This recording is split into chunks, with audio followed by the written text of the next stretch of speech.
This beautiful, vast desert in the winter time. Keep in mind, it's winter and it's about 75 and I have a slight sweat going on.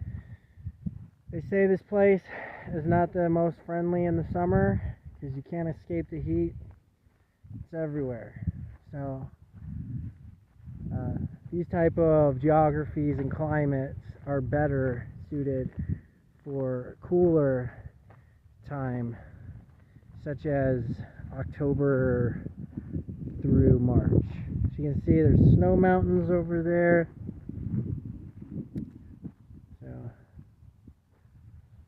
beautiful area and a beautiful moon. If you can see it, there's a moon just to the top right of that tree.